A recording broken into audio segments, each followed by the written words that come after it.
During dinner with my parents, I received a phone call that changed everything. The voice on the other end was panicked, urgent. Jess, you need to leave right now. Don't say anything to your parents. Just make an excuse and go.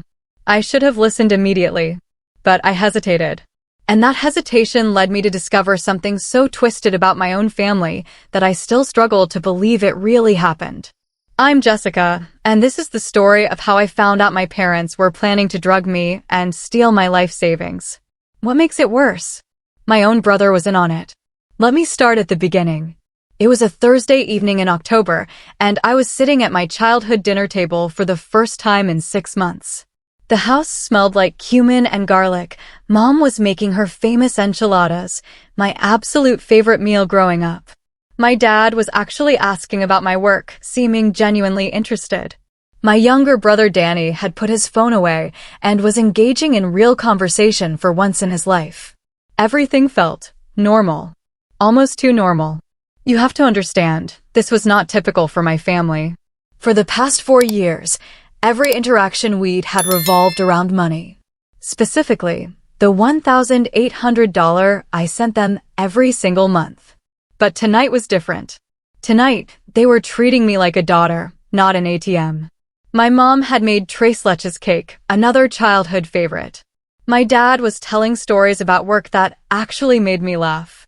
Danny was asking about my job as a nurse practitioner, showing interest he'd never shown before. For a moment, I let myself believe that maybe, just maybe, we could have a normal family relationship again. That's when my phone rang.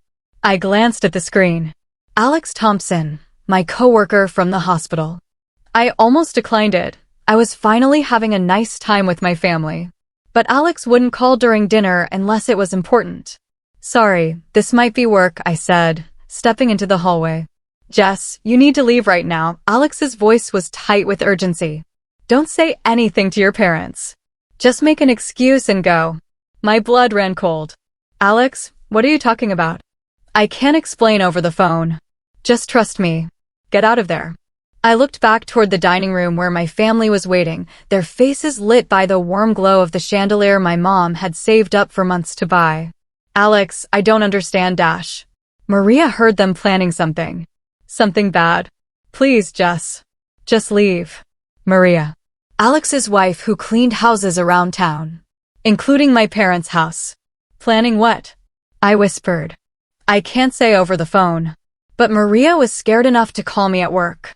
That's not normal for her. She said you're in danger. I felt the world tilt slightly. Danger? From my own family? Yes. Get out. Now.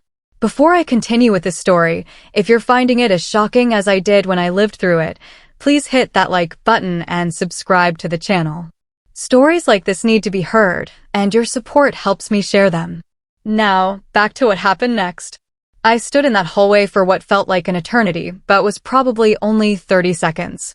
My mind was racing. Maria cleaned my parents' house every other Tuesday. She was quiet, kept to herself, minded her own business. If she had overheard something that scared her enough to tell Alex, who then felt compelled to call me during dinner. But these were my parents. The people who raised me, who taught me to ride a bike, who came to my nursing school graduation with tears in their eyes. How could they possibly be planning to hurt me? Jess, my mom called from the dining room. Everything okay, Mija? Yeah, just work stuff, I called back, my voice sounding strange to my own ears. But as I walked back toward the dining room, I started noticing things I hadn't before. Danny kept checking his phone even though he'd put it away. My parents' phones had been buzzing throughout dinner, but they'd been ignoring them, something they never did. The front door was locked, which was unusual for family dinner. The curtains were drawn tight even though it was still light outside. Small things. Things that could mean nothing. Or everything. I sat back down at the table, and my mom immediately refilled my sangria glass. You barely touched it, she said with a smile. I made it special for you. I picked up the glass and took a small sip. It tasted slightly off. Bitter. Not how I remembered Mom's sangria tasting. It's delicious, I lied. To understand why this moment was so terrifying for me, I need to tell you about my relationship with my family. Specifically, about money. I became my family's primary source of income when I was 14 years old.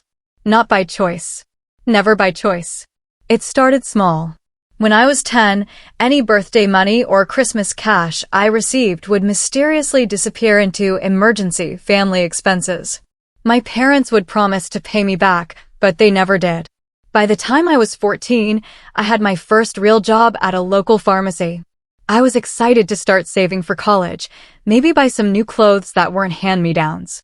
But my parents had other plans.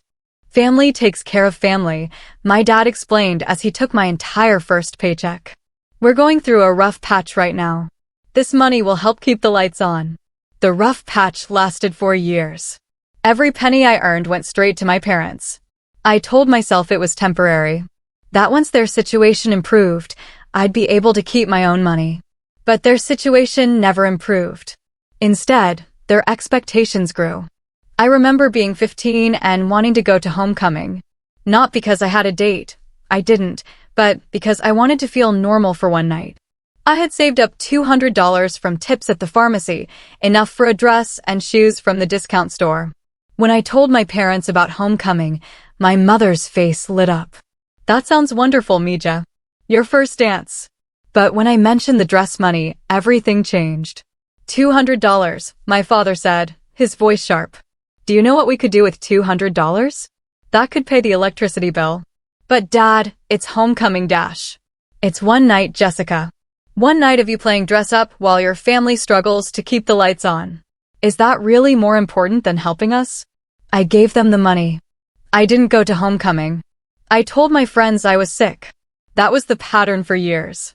Any money I earned, any gift I received, any opportunity one had, it all went to the family first. My needs, my wants, my dreams came second. Always second. When I was 16, I discovered they had opened a credit card in my name and maxed it out. $3,200 of debt that I knew nothing about. When I confronted them, my dad's response still echoes in my head. You live under our roof, eat our food, wear clothes we bought you. This is just you paying us back.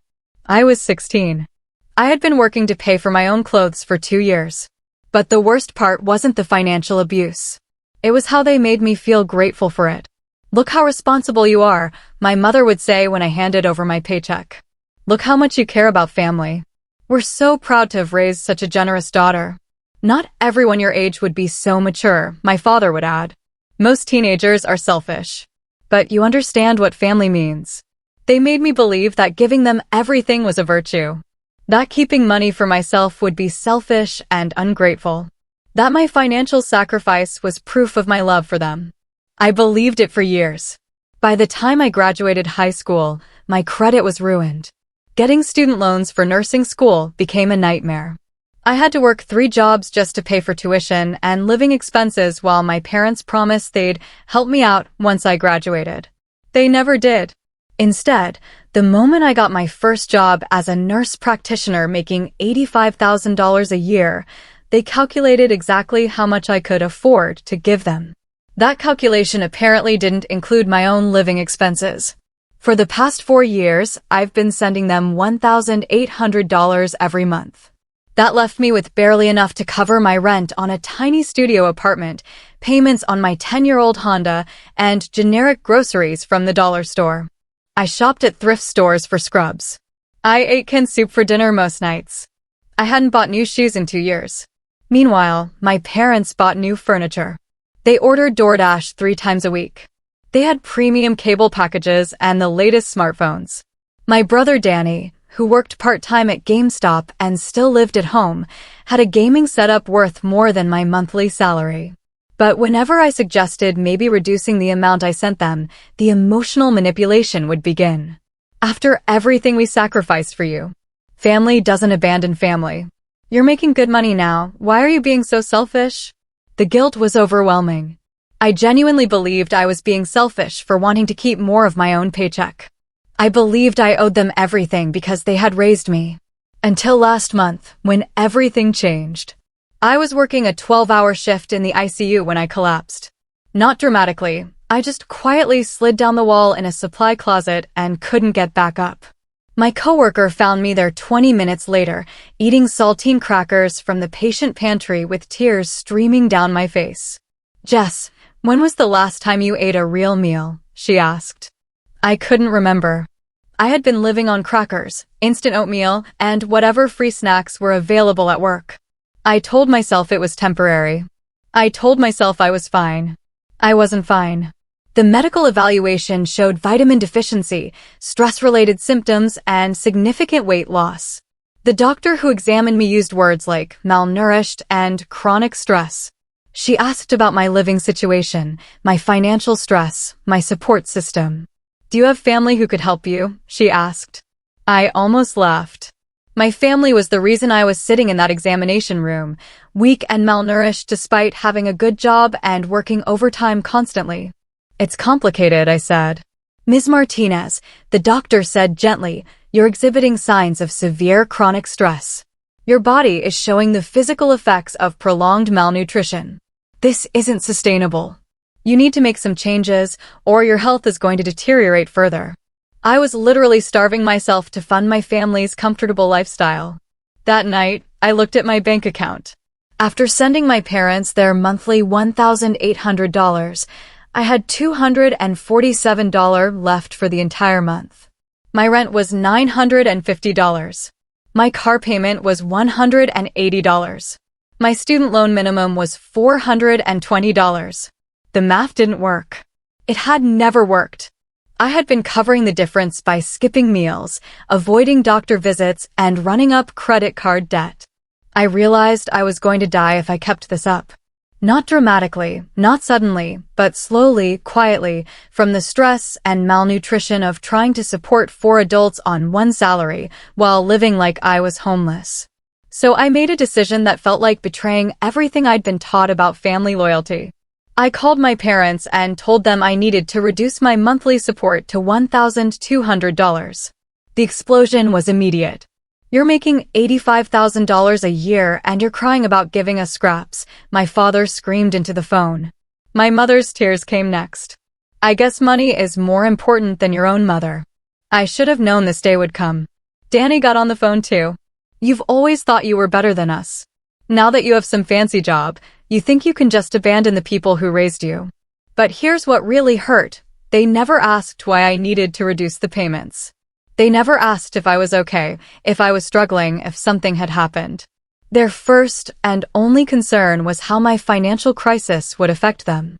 The conversation ended with my father saying, "Don't bother calling us until you come to your senses." If you're relating to any part of this story, whether it's family financial abuse or feeling guilty for setting boundaries, please leave a comment below. Sometimes knowing we're not alone in these experiences is the most healing thing. And don't forget to share this video if you think it might help someone else who's going through something similar. For 3 weeks, they didn't speak to me. No calls, no texts, no responses when I reached out to check on them. The silence felt like punishment, and I started to doubt myself. Maybe I was being selfish. Maybe I should find a way to make it work. Maybe asking for $600 less per month really was abandoning my family. The guilt was eating me alive. I'd lie awake at night wondering if they were okay, if they had enough money for groceries, if the utilities had been shut off. I'd drafted dozens of texts apologizing and offering to go back to the full $1,800, but something stopped me from sending them. Maybe it was the memory of that doctor's concerned face. Maybe it was the way my hands had been shaking from low blood sugar. Maybe it was the realization that I'd been prioritizing their comfort over my own survival. Then, last Thursday, my mother called. "Mija," she said, her voice soft and sweet like when I was little. "We miss you. We've been thinking about what you said, and we want to talk. Come home for dinner this weekend. Just family." The relief I felt was overwhelming. "Really? You're not angry anymore?" "Of course not, baby. We're family. We can work through anything. I'll make your favorite enchiladas." I actually cried when I hung up the phone. I thought they had finally understood. I thought we could find a way to have a relationship that wasn't just about money. I was so naive. Which brings me back to that Thursday evening, sitting at their dinner table with Alex's warning echoing in my head and the bitter taste of sangria on my tongue. I excused myself to use the bathroom, my mind racing. In the hallway, I called Alex back. What did Maria hear? I whispered. His voice was grim. She was cleaning their house on Tuesday. She heard them in the kitchen planning something for when you came over for dinner. Something about sleeping medication and your bank account. My legs nearly gave out. What? Maria's English isn't perfect, but she understood enough to be scared. They were talking about putting something in your drink. And something about your phone and money. I leaned against the wall, feeling dizzy. Are you sure? Jess, Maria has been cleaning houses for 15 years. She's seen and heard everything. For her to be scared enough to tell me, this isn't normal family drama. What exactly did she hear? They were researching sleeping pills online. Danny was bragging that he figured out your banking password. They know how much money you have saved. The room started spinning. How much do they think I have? Around $14,000. They've been tracking your spending patterns. $14,000. That was exactly how much I had in my savings account. Money I'd scraped together over 4 years by buying generic groceries, shopping at thrift stores, and never, ever spending money on myself. It was supposed to be my emergency fund. The only financial security I had. They planned this, I whispered. Maria heard your mom say you never drink, so you'd believe you just couldn't handle the alcohol if you blacked out. They were going to wait until you were unconscious, then use your phone to transfer the money. I thought about the bitter taste in the sangria. The locked door. The drawn curtains. The way Danny kept checking the time. They weren't treating me like a daughter tonight. They were treating me like a target. What do I do? I asked. Leave. Right now. Make any excuse and get out of there. But as I stood in that hallway, looking toward the dining room where my family was waiting, I realized something. If I left now, they'd know someone had warned me. They'd know Maria had overheard them. And they'd just try again some other way. I needed proof. Alex, I'm going to get evidence. Jess, no. It's too dangerous. They're my parents. They won't actually hurt me. They just want my money. They already drugged your drink. He was right. But I also knew my family. They were greedy and manipulative, but they weren't violent. This was about theft, not murder. And if I could prove what they were planning, I could finally be free of them forever.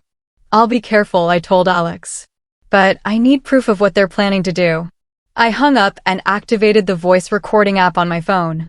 Then I walked back to the dining room with a plan. Sorry about that, I said, sitting back down. Work emergency. Everything okay? My mom asked, refilling my sangria glass again. Yeah, just a scheduling issue. I picked up the glass and pretended to take a sip. This sangria is really good, Mom. What's your secret? She beamed. Just a little extra fruit juice. Drink up, Mija. I waited for a moment when they were all distracted, then carefully poured most of the sangria into the plant beside my chair. Over the next hour, I pretended to drink several glasses while actually dumping most of it. Meanwhile, I started feeling genuinely drowsy. Whatever they had put in the sangria, I had consumed enough to feel its effects. My eyelids were getting heavy, and my speech was slightly slurred. You okay, Jess? Danny asked, but there was something in his voice. Anticipation. Just tired, I mumbled. Long week at work. Why don't you lie down on the couch? My mom suggested, her voice full of fake concern. You look exhausted. This was it. This was their plan unfolding. That's a good idea, I said, standing up unsteadily. I made sure to bring my phone with me, keeping the recording app running. I lay down on the couch and closed my eyes, but kept the phone partially hidden under the throw pillow, positioned to pick up sound. Within minutes, I heard them moving around the kitchen, whispering. Is she out? Danny's voice, low and urgent. Give it a few more minutes, my father replied. We gave her enough to keep her under for hours. My mother's voice. I feel terrible about this. Don't, my father said firmly. She owes us way more than $14,000. We raised her, fed her, clothed her. This is just collecting what she already owes us. But drugging her. She brought this on herself, Danny chimed in. If she hadn't gotten all selfish about money, we wouldn't have to do this. The casual cruelty of their words was breathtaking. They genuinely believed they were justified in drugging me. They believed I deserved it. Besides, my father continued, we're not really stealing from her. We're just taking what should have been ours all along. She's been holding out on us. How do you figure? My mother asked. She's been making $85,000 for 4 years. She's only been giving us $1,800 a month. That's barely $21,000 a year. Where's the rest going? Her rent, her car payment, food. My mother said weakly. Bullshit, Danny interrupted. She lives in a shitty studio apartment and drives a piece of crap car. She should be giving us at least $3,000 a month. She's been cheating us. This was how they saw me. Not as their daughter who had been sacrificing her own well-being to support them, but as someone who had been holding out on them. Someone who owed them more than I was giving. They waited another 10 minutes. I kept my breathing steady and deep, fighting every instinct to jump up and confront them. Okay, my father said finally. Let's do this quick. I heard footsteps approaching. Someone gently lifted my hand. Use her thumb for the fingerprint, Danny whispered. The cold touch of my phone screen against my thumb. A soft beep as it unlocked. We're in, my mother said. Danny, you know her password for the banking app? Yeah, it's the same as everything else. Her old dog's name and her birthday. More tapping on my phone. I wanted to scream, but I forced myself to stay still. There it is, Danny said. $14,247. Just like I calculated. How much should we take? My mother asked. All of it, my father said without hesitation. She'll never be able to prove we did this. She'll wake up thinking she got drunk and did something stupid with her money. But what if she notices it's gone? She'll think she moved it herself while she was blacked out. She never drinks, so she'll believe she just couldn't handle the alcohol. The casual cruelty of it took my breath away. They had planned every detail. They knew exactly how to manipulate my lack of drinking experience to cover their crime. Plus, Danny added, even if she suspects something, who's she gonna tell? The cops? My family stole my money while I was passed out drunk at their house. They'll laugh her out of the station. More tapping. Then Danny's voice. It's asking for two-factor authentication. What's that? My mother asked. A security code. It gets sent to her phone or email. I heard them tapping and typing for several more minutes, growing increasingly frustrated.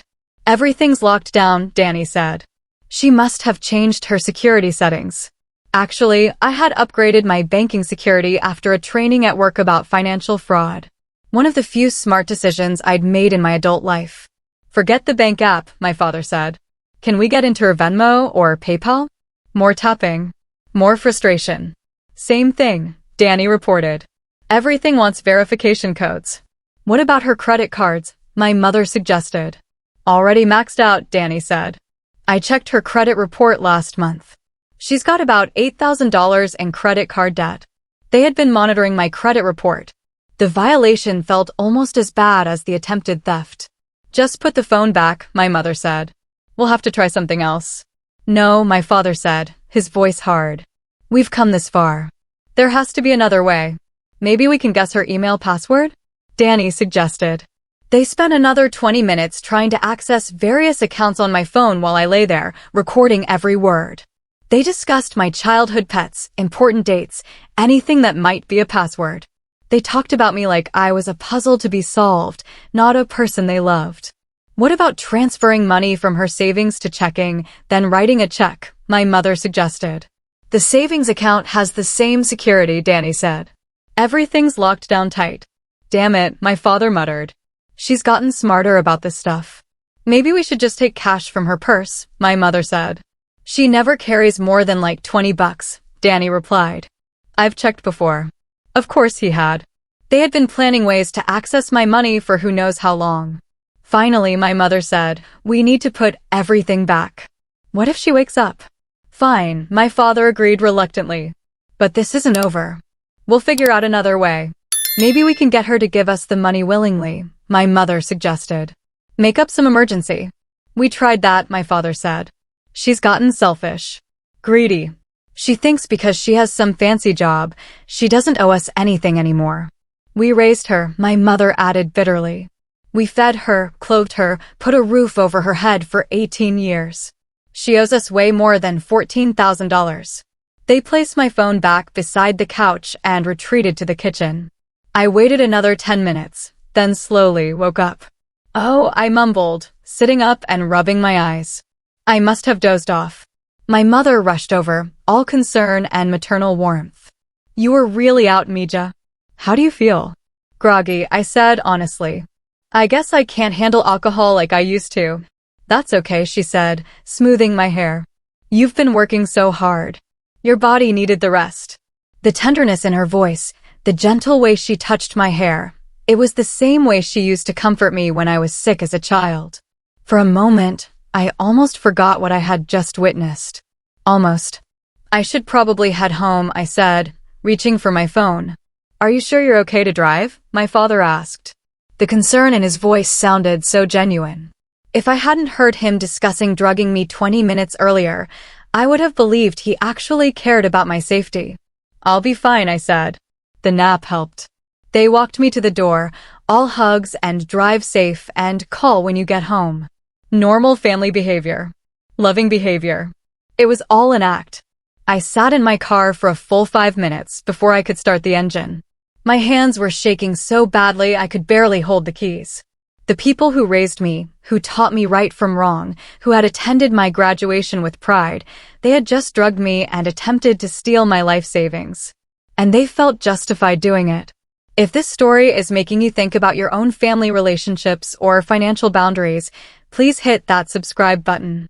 These stories matter, and sharing them helps break the silence around family financial abuse. Now, let me tell you what happened next. I drove straight to the police station. Not home. Not to a friend's house. Not to think about it or sleep on it. Straight to the police station. I sat in the parking lot for another few minutes, playing back the recording to make sure it had captured everything. It had. Every word of their plan, every casual justification for drugging and robbing their own daughter, every detail of how they intended to cover their tracks. Inside the station, I told the desk officer I needed to report an attempted theft and drugging. She looked skeptical until I mentioned it was my own family. Ma'am, are you sure this isn't just a family dispute over money? I have a recording, I said. And I'd like to request a blood test to prove I was drugged. That got her attention. Within an hour, I was sitting across from Detective Rodriguez, playing the audio recording while she took notes. Her expression grew more serious with each passing minute. Ms. Martinez, she said when the recording ended, this is very serious. Are you prepared to press charges against your parents and brother? Yes. This will likely destroy your relationship with them permanently. They destroyed it the moment they put drugs in my drink. The detective explained the process. The blood test would confirm the presence of sedatives. The recording was clear evidence of conspiracy to commit theft and administering drugs without consent. But she wanted to make sure I understood the gravity of what I was doing. These are felony charges, she said. Your family members could face significant jail time if convicted. Good, I said, and I meant it. The blood test confirmed the presence of a sedative commonly used in veterinary medicine, exactly what Alex had said Danny's friend could provide. The recording was clear evidence of conspiracy to commit theft and administering drugs without consent. But the legal process was more complex than I had expected. It wasn't just about pressing charges, it was about proving intent, establishing a pattern of financial abuse and demonstrating that the recording was authentic and obtained legally. I had to give detailed statements about the years of financial exploitation. I had to provide bank records showing the $1,800 monthly transfers. I had to explain why I had been supporting my family for so long and why I had finally decided to reduce the payments. The hardest part was answering the prosecutor's question, "Why didn't you just leave when you got the warning call?" Because I needed proof, I said. If I had just left, they would have tried again. They would have found another way. This was the only way to stop them permanently. My parents and Danny were arrested 3 days later, after the blood test confirmed the sedatives. I wasn't there to see it, but a neighbor later told me the whole street came out to watch. My parents, who had always been so concerned about what people would think, being led away in handcuffs while the neighborhood gossiped. The arrest made the local news. Family accused of drugging daughter to steal savings. The story was brief, but it included their names and photos. Everyone they knew saw it. The legal process moved quickly. With the recording as evidence, their lawyer advised them to accept a plea deal rather than go to trial. They received probation, fines, community service, and a no-contact order. But the real consequences went deeper than the legal ones. Within a week, the story had spread through their social circle. The people they attended church with, their neighbors, their coworkers, everyone knew they had drugged their own daughter to steal her money. The shame they had always been so afraid of finally caught up with them. My father lost his job. Apparently, employers don't like hiring people convicted of drugging family members. My mother was fired from her job at the grocery store. Customers started avoiding her checkout line once word spread. Danny was fired from GameStop and had to move back in with them full-time. Their church asked them to stop attending services until they had made things right with their daughter. Their neighbors stopped speaking to them. Their friends distanced themselves from the scandal. They were forced to sell the house I grew up in to pay their legal fees and fines. The new furniture, the big TV, all the things they had bought with my money, sold to cover their mistakes. I heard all this secondhand, through mutual acquaintances. I never spoke to them directly again. But the story doesn't end there. About 6 months after the arrest, I received a letter. Not from my family, the no-contact order prevented that.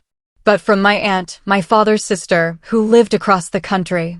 Jessica, the letter began, "I don't know if you want to hear from any of us, but I felt you should know what's been happening." She went on to explain that the family was in crisis. My parents had lost everything, their house, their business, their social standing. They were living in a small apartment, both working minimum wage jobs, struggling to pay their legal fees and fines. "They're telling everyone who will listen that you ruined their lives," she wrote. "That you're vindictive and ungrateful. But I wanted you to know, some of us understand why you did what you did." The letter went on to reveal things I had never known. My aunt had suspected for years that my parents were financially abusing me, but she hadn't known how to intervene. Other family members had noticed how thin I looked, how worn out my clothes were, how I never seemed to have money despite having a good job. "We all thought something was wrong," she wrote, "but we didn't realize how bad it was until this happened. I'm sorry we didn't speak up sooner." The letter ended with an invitation. "If you ever want to connect with family who actually care about you, not your money, please reach out. You have cousins and aunts and uncles who would love to know you as a person, not as a source of income." I cried when I finished reading it. I hadn't realized how much I had missed having family, real family, people who cared about my well-being rather than my bank account. I ended up reconnecting with my aunt and several cousins. They welcomed me with open arms, no financial strings attached. They were genuinely interested in my life, my work, my happiness. They celebrated my successes without calculating how those successes could benefit them. For the first time in my adult life, I had family relationships based on love rather than money. The hardest part wasn't the betrayal, though that was devastating. The hardest part was grieving the family I thought I had. I had to accept that the parents who raised me were not the people I believed them to be. That the love I thought was unconditional had actually come with a very high price tag. But something unexpected happened in the months that followed. For the first time in my adult life, I kept my entire paycheck. I bought groceries without checking prices. I got a new pair of scrubs that actually fit. I went to dinner with coworkers and ordered whatever I wanted. I started therapy to work through the financial abuse and family trauma. My therapist helped me understand that what I had experienced wasn't normal family dynamics, it was exploitation. She taught me about financial abuse, about manipulation tactics, about the psychology of family scapegoating. "You were designated as the family's financial solution from a very young age," she explained. "That's not love, that's parentification and exploitation." I learned words for what had happened to me: exploitation, manipulation, gaslighting, financial abuse, parentification. I learned that family loyalty shouldn't require financial sacrifice. I learned that real love doesn't come with invoices. Most importantly, I learned that I deserved better. The therapy process wasn't easy. I had to unlearn years of conditioning that told me my worth was tied to what I could provide financially. I had to learn how to spend money on myself without feeling guilty. I had to learn how to say no to requests for money without feeling like a terrible person. I also had to process the trauma of being drugged by my own family. The violation went beyond the attempted theft. They had violated my bodily autonomy, my trust, my sense of safety in the world. It's natural to feel confused about loving people who hurt you, my therapist said.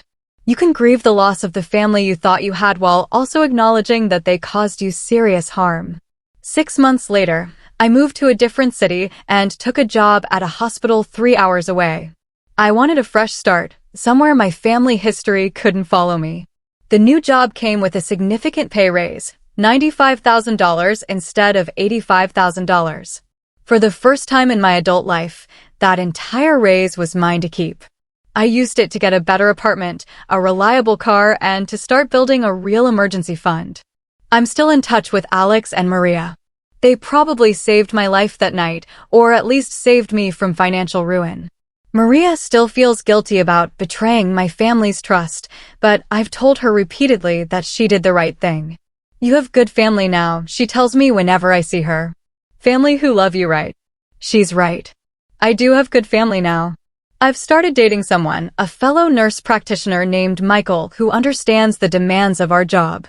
He's kind and supportive, and when I told him about my family situation, his first response was anger on my behalf, not judgment of my choices. They did what? He said, his voice rising. They drugged you? Their own daughter. That's how I knew he was different. He was outraged by what had been done to me, not skeptical of my version of events. We've been together for 8 months now, and he's never once asked me for money. Never suggested I should help him out or contribute more to our dates. He pays his own way and expects me to pay mine. It's such a foreign concept after years of being treated like a family ATM. When I told him I was nervous about introducing him to my extended family, my aunt and cousins, he was excited, not worried about making a good impression so they'd like him. He wanted to meet them because they were important to me, not because he was calculating what they might be able to do for him. That's what healthy relationships look like. I'm still learning. I have a savings account again. This time, only I know the password. I've saved more money in the past year and a half than I had in the previous 4 years combined. It turns out that when you're not supporting 3 other adults, $95,000 goes pretty far. Sometimes people ask me if I miss my family. The honest answer is complicated. I miss the family I thought I had. I miss the idea of unconditional love and support. I miss belonging somewhere, having people who are supposed to be on my side no matter what.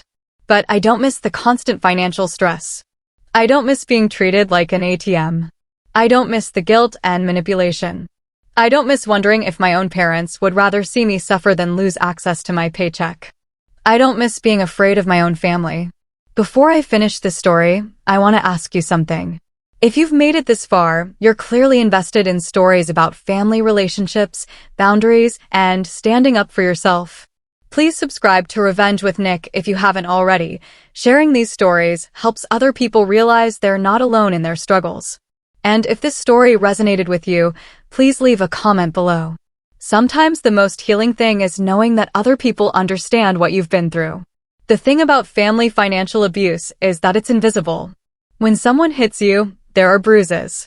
When someone steals from your business, there are missing inventory and altered books.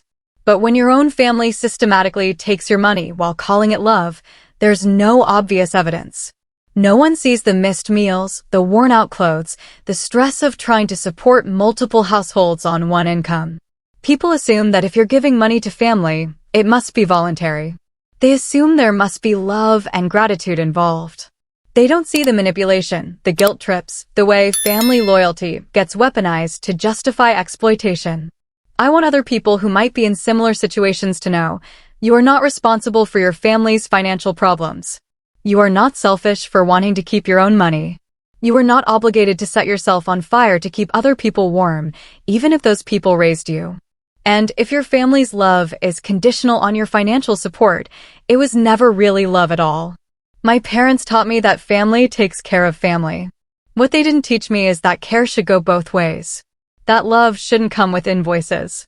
That the people who truly love you won't ask you to sacrifice your own well-being for their comfort. I learned those lessons the hard way, but I learned them. Today, I'm financially stable for the first time in my adult life. I have an emergency fund that no one else knows about. I live in an apartment I can actually afford. I eat 3 meals a day. I go to the doctor when I'm sick instead of ignoring symptoms because I can't afford the copay. I'm building the life I always wanted but never thought I deserved. Sometimes I wonder what would have happened if Alex hadn't called that night. If Maria hadn't overheard my family's plan. If I had drunk more of that sangria and actually passed out. They would have stolen my money. I would have woken up confused and ashamed, believing I had somehow lost $14,000 while drunk. I probably would have apologized to them for my behavior. I might have increased my monthly payments to make up for the mistake. The cycle would have continued until there was nothing left of me. But that didn't happen. Instead, I found the strength to break free. To choose my own well-being over their expectations. To build a life based on my own values instead of their demands. It wasn't easy. Some days it still isn't easy. There are moments when I feel guilty for not helping them, moments when I wonder if I made the right choice. The conditioning runs deep. Even now, sometimes I'll see something they would like and think about buying it for them before I remember that they're not part of my life anymore. But then I remember the sound of my father's voice when he said, "She owes us way more than $14,000. I remember the casual way they discussed drugging me, like it was just another household chore. I remember years of eating canned soup for dinner so they could order takeout. And I know I made the right choice. I've been no contact with my immediate family for almost 2 years now. I don't know where they're living or what they're doing, and I don't want to know. I've blocked them on everything, changed my phone number, and made sure they can't find my new address. Some people think that's extreme. They say things like, "But they're your family," or "Everyone makes mistakes," or "Don't you think you should forgive them?" To those people, I say, they drugged me. They planned to steal my life savings while I was unconscious. They felt justified doing it because they had raised me. That's not a mistake, that's a crime. That's not family love, that's predatory behavior. I don't owe forgiveness to people who see me as a resource to be exploited rather than a person to be loved. I've built a new kind of family now. Friends who support me without asking for money in return. Coworkers who check on me when I'm having a bad day. A partner who loves me for who I am, not what I can provide financially. Extended family members who welcome me with open arms and closed wallets. These people celebrate my successes without calculating how those successes benefit them. They care about my well-being without keeping a tally of what I owe them. They love me without conditions or invoices. That's what real family looks like. If you're in a situation similar to what I described, if your family's love comes with financial strings attached, if you're supporting people who take your money for granted, if you're sacrificing your own well-being to maintain relationships that drain you, please know that you have options. You deserve to keep your own money. You deserve to eat well and live comfortably. You deserve relationships based on mutual respect rather than financial obligation. You deserve better than what you're getting. Getting help isn't easy. Setting boundaries with family feels like betrayal when you've been taught that family loyalty requires sacrifice. But sometimes the most loving thing you can do, for yourself and for them, is to stop enabling their dependence on your money. Sometimes you have to choose between being a good daughter and being a financially stable adult. Sometimes you can't be both. I chose my own well-being, and I've never regretted it. 2 years later, I'm still learning how to have normal relationships with money. I still feel guilty sometimes when I buy something nice for myself.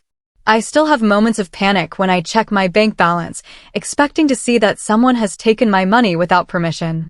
But I'm healing. Slowly, steadily, I'm building a life where I don't have to choose between eating and helping my family. Where my paycheck belongs to me. Where love doesn't come with a monthly payment plan. I'm finally living for myself instead of for other people's expectations. And that feels like freedom. Last month, I did something I never thought I'd be able to do. I took a vacation. Not a weekend trip or a day off, but a real vacation. A week in Costa Rica with Michael, staying in a nice hotel, eating at restaurants, doing touristy things without worrying about the cost. It was the first vacation I'd taken in over a decade. The first time I'd spent money on pure enjoyment without feeling guilty about it. On our last night there, sitting on the beach watching the sunset, Michael asked me, "Are you happy?" The question caught me off guard. When was the last time someone had asked me if I was happy? When was the last time I had even considered my own happiness as a priority? Yes, I said, and I meant it. I'm happy. For the first time in my adult life, I was living for my own happiness instead of other people's comfort. I was building a life that belonged to me. That's what recovery from family financial abuse looks like. It's not just about keeping your money. It's about reclaiming your right to exist for your own sake. It's about learning that your value isn't tied to what you can provide financially. It's about discovering that you deserve love that doesn't come with invoices.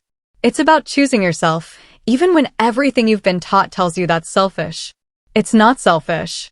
It's survival. So what do you think?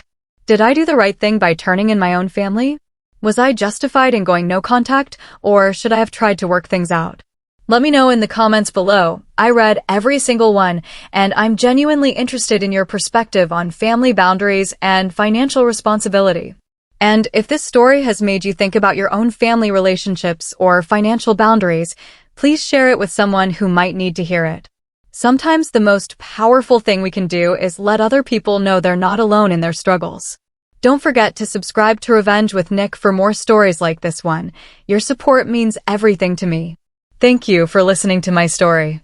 Thank you for believing that family financial abuse is real and serious. Thank you for understanding that sometimes the most loving thing you can do is walk away. Until next time, remember, you deserve relationships that build you up instead of bleeding you dry. You deserve love that doesn't come with invoices. You deserve to choose your own well-being. You deserve better.